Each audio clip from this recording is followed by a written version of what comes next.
میلاد النبی صلی اللہ علیہ وآلہ وسلم کی محفل، میلاد شریف کے موقع پر لائٹنگ کرنا، جھنڈیاں لہرانا اور پرچم لہرانا، اس پر بحث کرتے ہوئے انجینئر محمد علی مرزا نے ایک سوال کا جواب دیا۔ پہلے تو سوال تیار کیا، سوال یہ تیار کیا گیا کہ علی بھائی یہ بتائیں کہ میلاد شریف کے موقع پر یہ جو میلاد کی محفل کرتے ہیں، میلاد مناتے ہیں، لائٹنگ کرتے ہیں، جھنڈیاں لگاتے ہیں، تو کیا صحیح مسلم کی 2351 نمبر حدیث کے مطابق یہ بدعت حسنہ نہیں ہے؟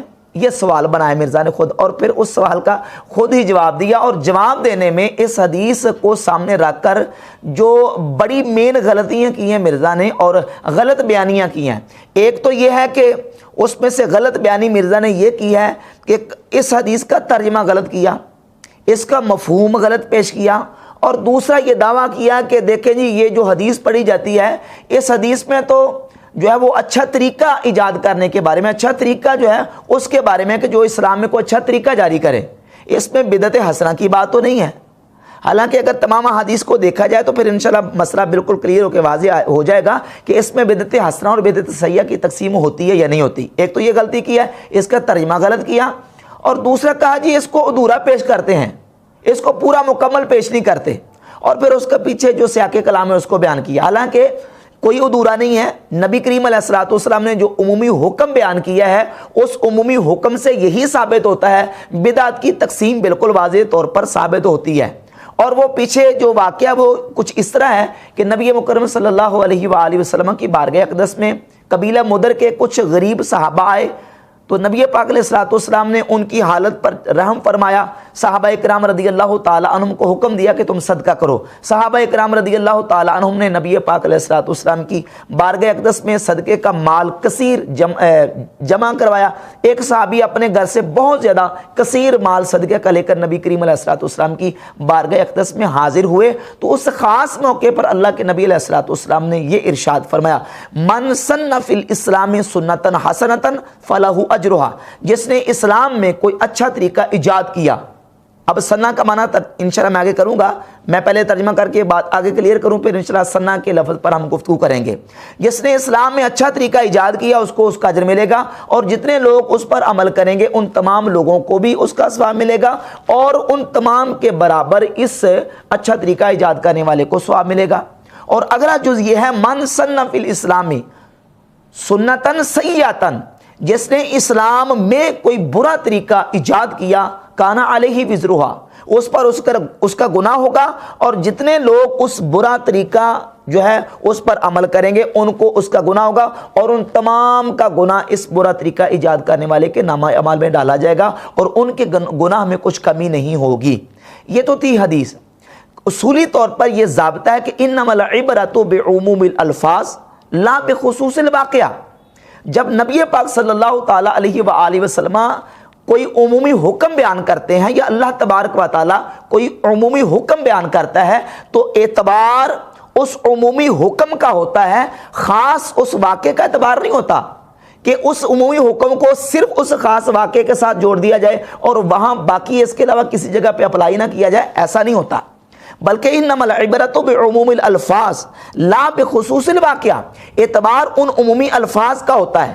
نبی مکرم صلی اللہ علیہ وآلہ وسلم کی بارگاہ اقدس میں اس صحابی نے جو صدقہ کیا ہے وہ خاص واقعہ تھا، لیکن اس کا مطلب یہ نہیں ہے کہ وہ خاص واقعے پر جو ہے اس حکم کو صرف اسی کے ساتھ جوڑ دیا جائے گا۔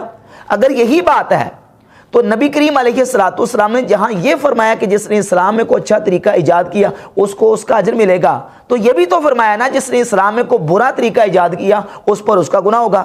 اب سوال یہ پیدا ہوتا ہے کہ اس موقع پر کس صحابی نے کوئی برا طریقہ ایجاد کیا تھا، یا کس شخص نے کوئی برا طریقہ جو ہے اس کی ابتدا کی تھی؟ کوئی بھی نہیں تھا۔ تو ثابت ہوا کہ یہ حکم عمومی ہے، خاص اس واقعے کے ساتھ اس کو جوڑنا یہ درست نہیں ہے کہ خاص اسی واقعے کے ساتھ ہے، یہ عام حکم نہیں ہے۔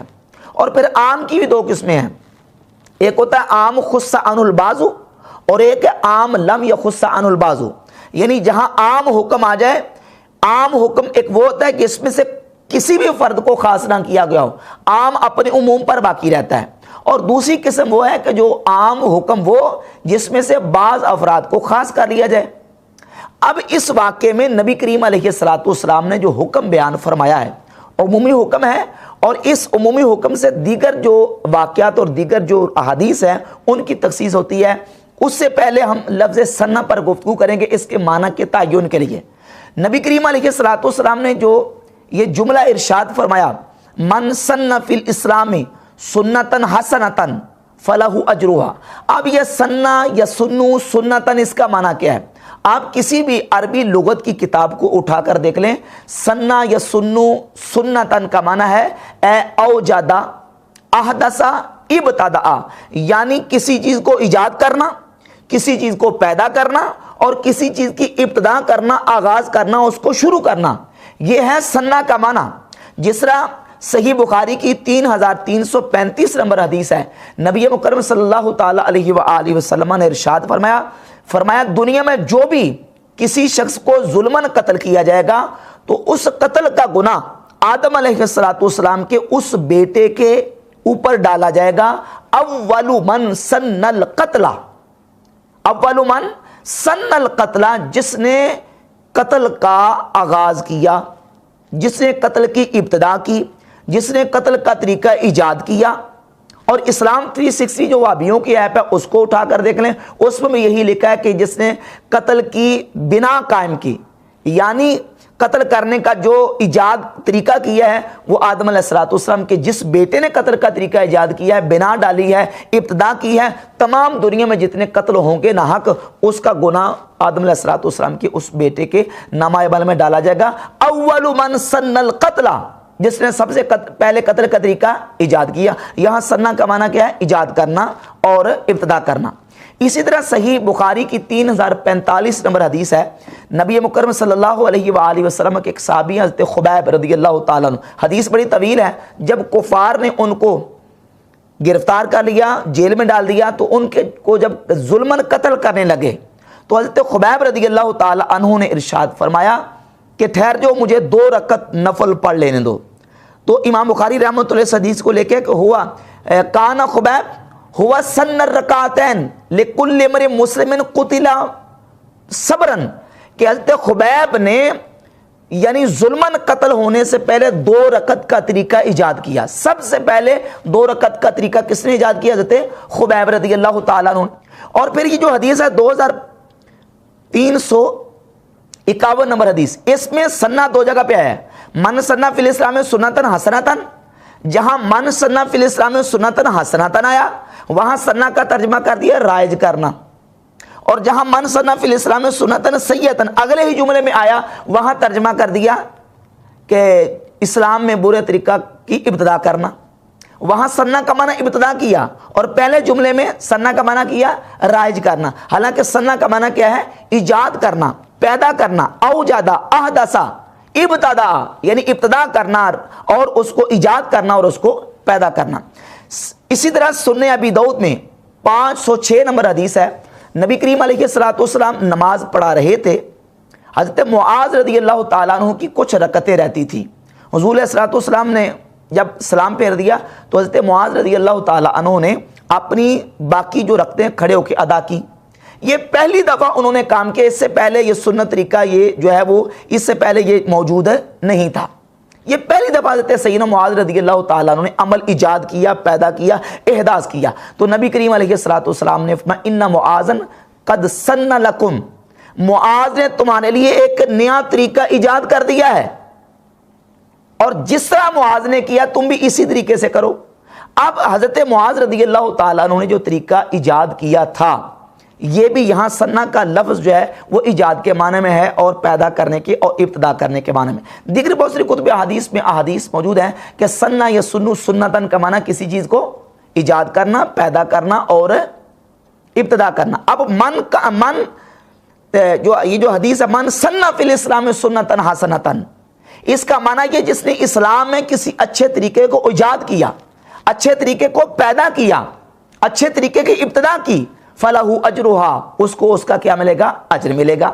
لیکن مرزا نے اس کا ترجمہ بالکل اس کے برعکس کیا اور گویا تاثر یہ دینے کی کوشش کی ہے کہ جس نے اسلام میں کوئی طریقہ رائج کیا، پہلے سے طریقہ موجود ہو اور اس طریقے کو رواج دے دیا، حالانکہ یہ معنی نہیں ہے، بلکہ ہے ابتدا کی اور اس کو ایجاد کیا۔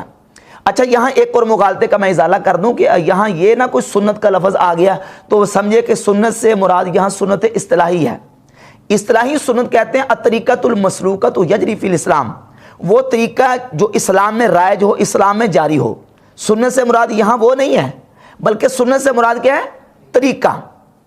اب طریقہ اچھا بھی ہو سکتا ہے اور طریقہ برا بھی ہو سکتا ہے. یہاں سنت رسول مراد نہیں ہے یا سنت صحابہ مراد نہیں ہے. اگر سنت رسول مراد ہے تو اگلا جملہ اس کی نفی کرتا ہے، من سن فی الاسلام سنتن سیئۃ، جس نے اسلام میں کو بری سنت ایجاد کی. تو یہاں نعوذ باللہ سنت رسول مراد تو نہیں ہو سکتی، کیونکہ نبی کریم علیہ الصلوۃ والسلام کی کوئی سنت بری تو نہیں ہو سکتی نا. نبی کریم علیہ الصلوۃ والسلام کی ہر سنت اچھی ہے.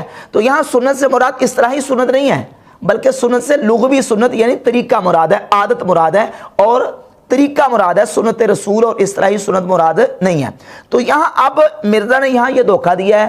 مرزا صاحب کہتے ہیں دیکھیں جی یہاں جو کہا گیا ہے وہ اچھا طریقہ جو ہے نا اس کو رائج کرنے کی بات کی گئی ہے، اچھی بدعت نہیں. اب سوال یہ پیدا ہوتا ہے کہ من سن فی الاسلام سنتن سیئۃ، جس نے اسلام میں کو برا طریقہ ایجاد کیا اس پر اس کا گناہ ہوگا. اب یہ جو برا طریقہ ہے اس کو کیا کہیں گے؟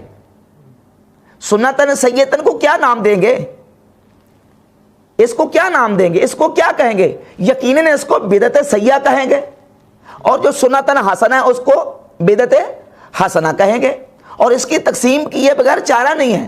اگر آپ تقسیم نہیں کرتے اس کی تو صحابہ کرام رضی اللہ تعالیٰ عنہ کو کس طرح بچائیں گے آپ؟ صحیح بخاری میں 2020 نمبر حدیث ہے، سیدنا عمر فاروق رضی اللہ تعالیٰ عنہ نماز تراویح جب پورا مہینہ جماعت کے ساتھ ایک قاری قرآن کے پیچھے پورا مہینہ پورا قرآن مجید مکمل کروا کے آپ نے ادا فرمائی تو آپ نے فرمایا نعم البدعۃ ھذہ. کیا فرمایا؟ نعم البدعۃ ھذہ. بدعت بھی کہا اور نعمہ بھی کہا، یہ کتنی اچھی بدعت ہے. اچھا یہاں یہ کہیں گے نہیں جی وہ تو بدعت ہے ہی نہیں ہے، کیونکہ وہ تو نبی علیہ الصلوۃ والسلام کی سنت سے ثابت ہے.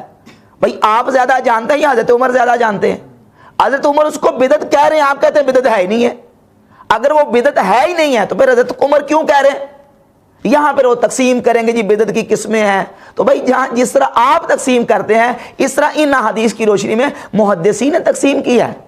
امام نووی رحمۃ اللہ شارح صحیح مسلم کو اٹھا کر دیکھ رہی ہے، صحیح مسلم کی پہلی جلد ہے صفحہ نمبر 327 پر 2351 نمبر جو حدیث ہے من سن فی الاسلام سنتن حسنۃ، اس کی شرح کرتے ہوئے امام نووی رحمۃ اللہ لکھتے ہیں کہ فرماتے ہیں کہ وفی ھذا الحدیث تخصیص قولہ صلی اللہ علیہ وسلم ان کل محدثۃ بدعہ وکل بدعۃ ضلالہ. فرماتے ہیں من سن والی حدیث یہ مخصص ہے سنن ابی داؤد کی 4607 نمبر جو حدیث ہے کہ فإن کل محدثۃ بدعہ، بس ہر نیا کام بدعت ہے، ہر نیا طریقہ بدعت ہے.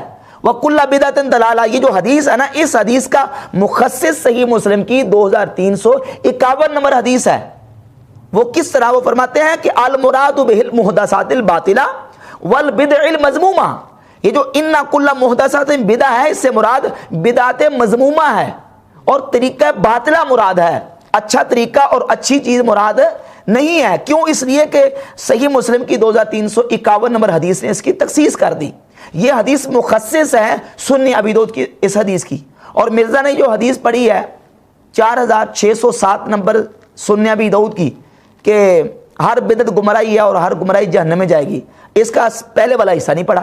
اس کا پہلے والا حصہ یہ فإن کل محدثۃ بدعہ، ہر نیا طریقہ بدعت ہے. مرزا صاحب تقسیم کرتے ہیں کہ اچھا طریقہ ہو سکتا، اچھی بدعت نہیں ہو سکتی. تو پھر اچھا طریقہ بھی نہیں ہو سکتا. ہر نیا طریقہ بدعت ہے اور ہر بدعت کیا ہے؟ گمراہی ہے. اب اچھے طریقے کو آپ اس بدعت سے کیسے نکالیں گے؟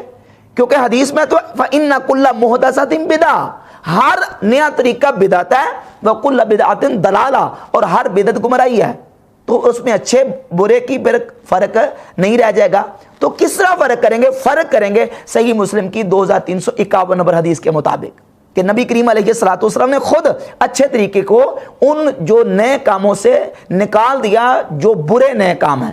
برا نیا کام ہو تو وہ اچھے طریقہ والا کام اس سے نکل جاتا ہے. اسی طرح اذان جمعہ ہے، صحابہ کرام کے ہاں تقسیم موجود تھی. مصنف ابن ابی شیبہ میں جلد نمبر 2 صفحہ نمبر 48 پر موجود ہے.